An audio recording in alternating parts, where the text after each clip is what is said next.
Hello students, my name is Dr. Sandeep Walia and today we are going to discuss about the module Main Distribution and Promotional Channels. Dear students, after completing this module, we shall be able to understand about the meaning of distribution channels. We should also be able to understand about the levels of distribution channels. After discussing, we shall also be able to understand about the defining of the promotion and explaining about the promotional mix. And we shall also be able to describe about the promotional mix strategies. Students, distribution channels are very important in any industry and they play a significant role in tourism marketing as well. Distribution is a procedure of bringing the finished goods and products to the end users or consumers by the manufacturer through various means.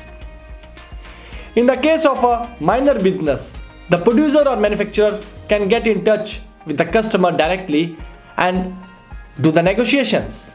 While on the other hand, if it is a case of big business house and a diverse market, there is a need of an elaborated distribution channel. In the tourism industry, the manufacturing and consumption of products and services take place simultaneously. Moreover, there are numerous factors which affect the tourism marketing process. Promotion is particularly an important part of service industry like tourism industry, in which the intangibility aspect makes it very much problematic to reach out to the customers. Tourism promotion refers to the facilitation of the sales with the help of diffusion of the information. This unit or this module will help us to understand the distribution channels in tourism and their importance and the importance of their in the promotion in the tourism industry. In addition, the concept and need of promotion is also discussed in this unit. It should be noted that the tourism promotion mix elements which are represented in advertisement, publicity, public relations, personal selling and sale promotion are considered very significant in attracting tourists and convincing them to visit to the tourist attractions that possesses requirements. Marketing the tourist destinations on the local, regional and international levels requires creating a balance in the strategic objectives of all stakeholders and the available resources in that particular tourist destination. The promotion mix elements plays a significant positive role in attracting tourists to the respective destinations. The travel agencies which apply the integrated marketing communications that are represented in the direct marketing and positive word of mouth can achieve positive results. Such positive results can include the attracting of African tourists and other tourists to the visit to their city and enjoy it. Such positive results also include making the tourists stay for a longer period of time in the city, which would lead them to spend more money. Spending more money shall lead to achieving economic benefits for the city or for the destination. Let us now discuss about the distribution channels. My dear students, in a layman language, the distribution channel refer to the channel through which a product is delivered to the respective customers. The distribution channel provide a numerous choices to the manufacturer to deliver the final products to the customers or to their clients. According to Kotler, Bowen and Makens, distribution system provides a steady flow of customers. Competition, globalization, electronic distribution and the perishable nature of tourism products signify the importance of a distribution channel. A distribution channel is the chain of businesses or intermediaries through which a good or a service passes until it reaches to the final buyer or to the end consumer, where that is supposed to be consumed. Distribution channels can include wholesalers, retailers, distributors, and even the internet. Various characteristics of distribution channels are as follows, and let us discuss these one by one. A distribution channel represents a chain of businesses or intermediaries through which the final buyer purchases a goods or a particular service. Distribution channels includes wholesalers, retailers, distributors and the internet. In a direct distribution channel, the manufacturer sells directly to the consumer, while in indirect channels involves multiple intermediaries before the product ends up in the hands of the actual customer or the actual end user. Distribution channels are a key element in the all marketing strategies that revolve around the product. The three important aspects of the distribution channels are as follows. The first one is the producer of the product or the service. Second is the intermediaries, that means the distribution channels, the people through which the product is being distributed. And the third one is the ultimate user, the end user, which we call as the customer. Let us now discuss about the functions of distribution channels. Distribution channels provide time, place and ownership utility. A good distribution channel makes it easy for the manufacturer or the producer of the service or the service provider to reach to the customer, and it also guarantees a smooth delivery of the products and services in the chain. The entire process of deciding the right distribution channel, dealing with the intermediaries, maintaining the appropriate inventories, etc., requires strategic thinking and planning. The various functions of the distribution channels are as follows, and let us discuss them one by one. The first is the logistics and physical distribution. Marketing channels are responsible for assembly, storage, sorting and transportation of goods from manufacturers to the customers. Second is the facilitation. Channels of distribution even provide pre-sale and post-purchase services like financing, maintenance, information, dissemination and channel coordination. The third is the creating efficiencies. This is done in two ways: bulk breaking and creating the assortments. Wholesalers and retailers purchase large quantities of goods from manufacturers but break the bulk by selling few at a time to many other channels or customers. They also offer different types of products and at a single place, which is a huge benefit to the customers as they don't have to visit different retailers for different products. Then it comes the sharing risks. Since most of the channels buy the products beforehand, they also share the risk with the manufacturers and also do everything possible to sell that particular product. Next is the marketing. Distribution channels are also called marketing channels because they are among the core touch points where many marketing strategies are executed. They are in direct contact with the end customers or the end consumers and help the manufacturers in propagating the brand message and product benefits and other benefits to the customers. Let us now discuss about the distribution strategies. The various distribution strategies involves like intensive distribution, used commonly to widely distribute low priced or impulse purchase products like chocolates, soft drinks. Second is exclusive distribution, which involves limiting distribution to a single outlet. The product is usually highly priced and requires the intermediary to place much detail in its sale, like the vehicles, the cars, the automobiles. Then there is the third, which is the selective distribution. That means a number or a small number of retail outlets are chosen to distribute the product. Selective distribution is common with the products where consumers are willing to shop around, for example televisions, LEDs, cameras, and where manufacturers want a large geographical spread. If an exclusive or selective strategy is adopted, then a credible intermediary must be selected, one that has experience of handling similar products and is known by the target audience. Let us now discuss about the distribution of types of distribution channels or distribution channel types. First is the direct channel. A direct channel allows the customer or the consumer to make purchases from the manufacturer, while an indirect channel allows the consumer to buy the goods from a wholesaler or a retailer. Direct selling is one of the oldest forms of selling products.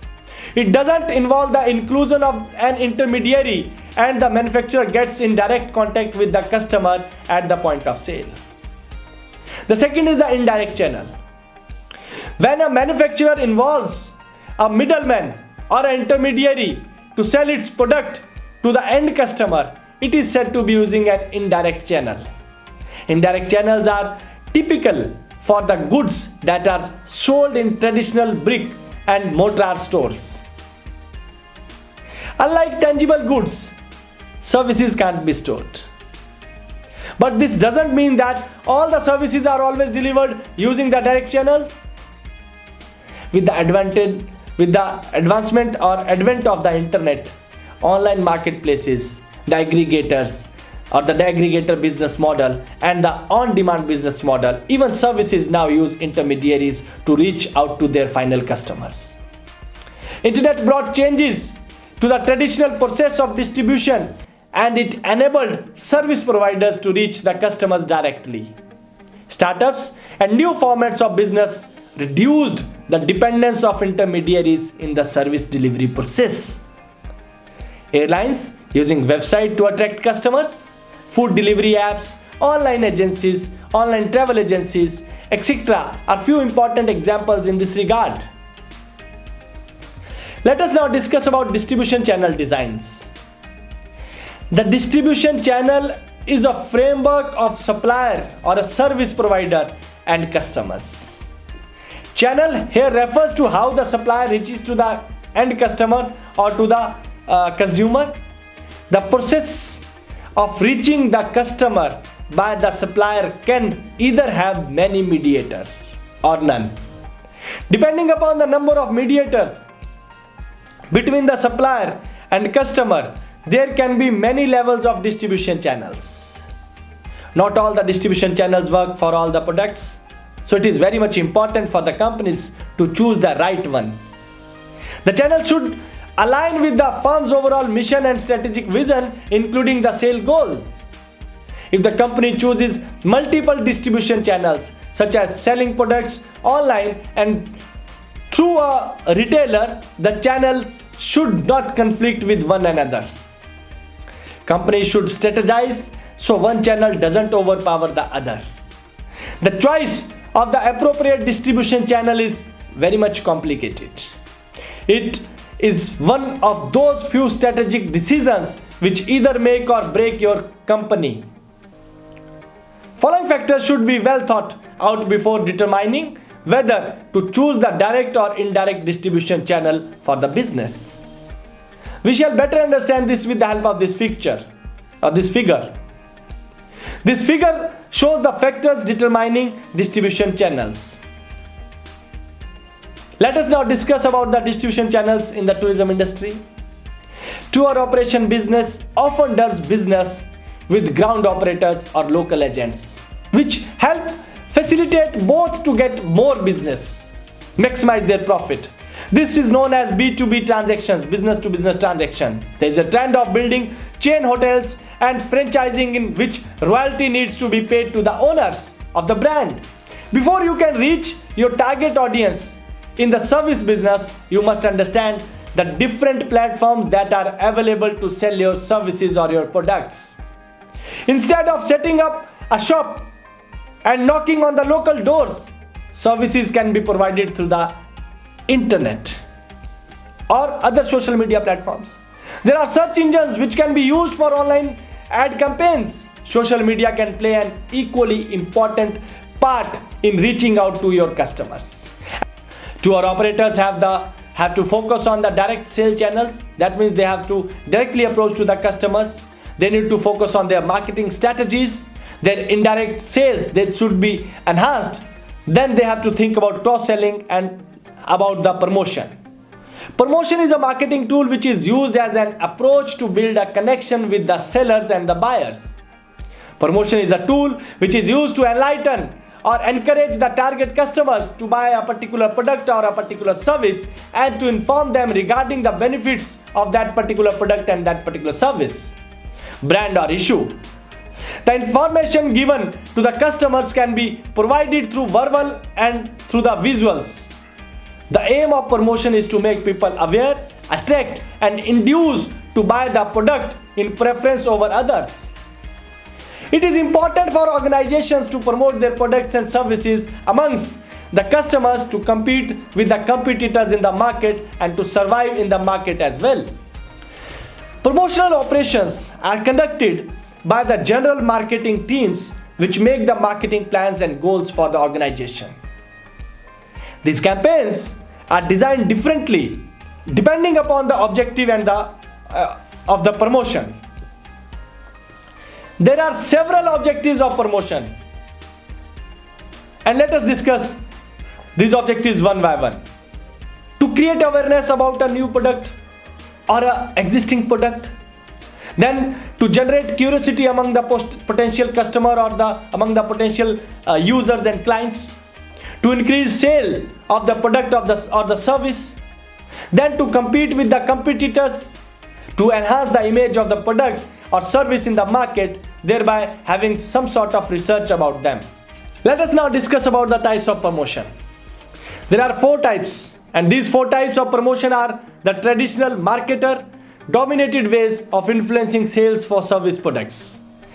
Between them, they offer the organizations a wide range of possibilities for promoting services in the marketplace. If properly used, they can be most effective tools of communication and influence. Advertising, defined as any paid form of non-personal presentation and promotion of services by an identified individual organization. Then the second is personal selling, that is defined as the personal presentation of services in a conversation with one or more prospective purchases for the purpose of marketing sales.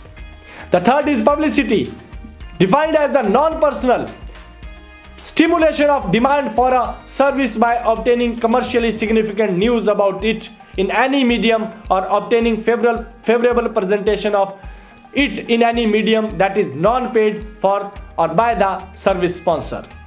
Then the fourth is the sales promotion, which means marketing activities other than advertising, personal selling or publicity that stimulate customer purchasing and use and enhance dealer effectiveness, like competitions or coupons.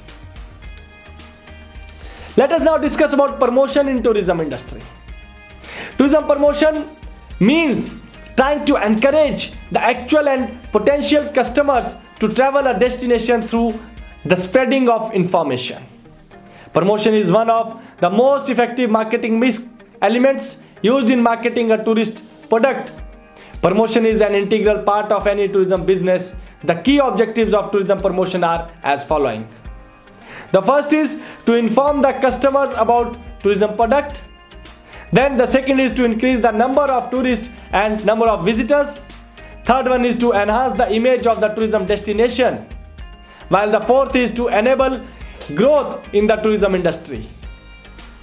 Ultimately, the purpose of any promotional effort is to sell the service product through informing, persuading and reminding.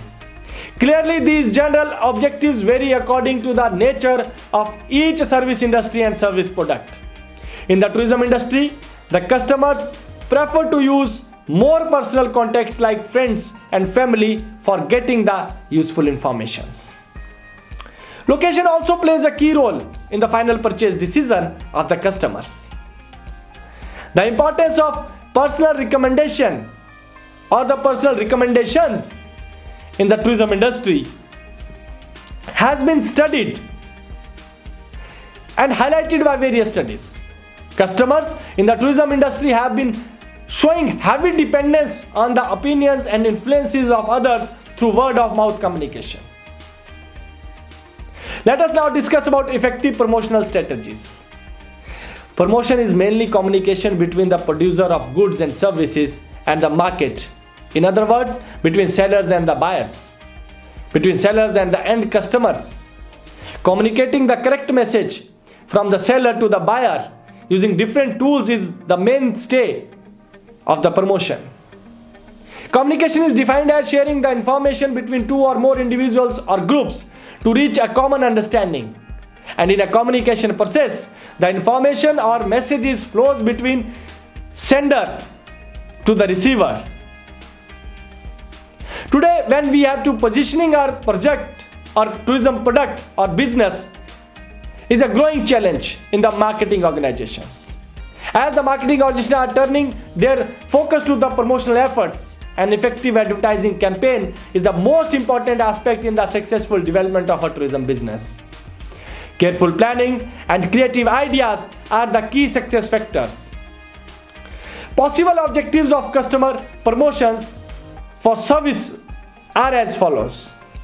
The first is objective, targeted, and customers. Increase awareness of a new or existing service. Encourage trial of a service. Attend a demonstration of the service. Making trial use of an existing service. Then to persuade the customer to continuing purchase that particular service. Increase their purchase frequency of the products and services. Or promote the service as part of a broader product line. Then objectives of targeted at intermediaries, which means persuade intermediaries to deliver a new or relaunched service. Persuade existing intermediaries to provide additional push for the service, including point of sale merchandising. Third is to insulate intermediaries from consumer price negotiation at the point of purchase. Fourth one is to insulate intermediaries from any temporary sales reduction that might result from a price increase. Then there is the objectives targeted at competition. Move offensively or defensively on a temporary basis against one or more competitors. Let us now discuss about promotion mix. Promotion is one of the most important marketing element of marketing mix, which is used in marketing a product or a service. Promotion mix referred as the combination of various methods of promotion of a product or a service. Beautifully described by Philip Kotler, the promotion mix, the marketing communication mix, is the specific blend of promotional tools that the company issues or company uses to persuasively communicate customer value and build customer relationships. Philip Kotler mentioned that a company's total marketing communication mix, also called promotional mix, consists of specific blends of advertising, personal selling, sales promotion, public relations, and direct marketing tools that the company used to pursue its advertising and marketing objectives. The components of the promotional mix are used in different combinations by different organizations. There are some factors that affect the choice and development of the promotional mix, like type of product, type of market, life stage of the product, level of competition in the market. This promotional mix is the integration of advertising, personal selling, sales promotion, public relations, direct marketing, and the concept of promotional mix assumes that there is a variety of means for communicating with the customers. Promotional mix refers to the combination of various types of and amounts of various forms of promotions that are being used by a marketer. The final selection of them depends upon the jobs assigned to the promotion and the environment in which they are performed. This figure 3 beautifully depicts about the promotional mix. Let us discuss about the promotional mix strategy. It is equally important for any organization or any business to decide the promotional tools and the strategies to be used for promotion. There are two basic promotional mix strategies which are used by organizations and are discussed as follows. The first is the push strategy. A push strategy involves pushing the product through marketing channels to final consumers. Manufacturers may use aggressive personal selling and trade advertising. The second strategy, whereas, is the pull strategy. That means while using pull strategy, the producer or the manufacturer of the service or the product directs its marketing activities, primarily advertising, consumer promotion, and direct and digital media, towards the final consumers or the final customers to induce them to buy that particular product or that service. Let us now summarize this chapter. My dear students, this chapter explores the role of distribution channels and promotion in establishing connections with the customer and shaping customer experiences and brand image of the service organization. A distribution channel is the path through which goods and services travel from the vendor to the consumer, or payments for those products travel from the consumer to the vendor. Principally, it is a linkage of various combinations of organizations through which a producer or travel product describes, sells, or confirms travel arrangements to the buyer. Tour operators are the companies that design and produce a large amount of tourist packages, which are later sold through their own travel agencies or their other wholesalers or retailers under one or more brands. These businesses owns and control various components of the tourism operation chain, such as airlines, hotels, car rentals, bus, coaches, and companies' network of the retail agencies like insurances, etc. This gives them great autonomy, competitive prices, and considerable bargaining power, whereas small operators in countries of origin are also an alternative. They operate in the small businesses with limited staff. Their endowments of capital and their scales of operations do not allow them to join the distribution channels and marketing of wholesale carriers. Small businesses or small business products hardly fit the interest of and the scheme of the tourism industry, as their unit distribution operating costs are very high. For this reason, direct provider consumer scales are still prevalent in the distribution of sustainable tourism products. To a marketing manager, it is difficult to arrive at the best kind of promotion mix because results of communication efforts are hard to measure. And it is very much difficult to understand what a particular medium will do at a particular time for one product as opposed to the another. Most marketing managers select more than one channel to promote a product line. In the modern business world, big business firms can't depend upon a single promotional tool. They have to make use of all the promotional tools in different degrees depending upon the nature of the product, nature of the produce, nature of the competition, and the kinds of customers. And with these words, I would like to sum up this module. Thank you very much.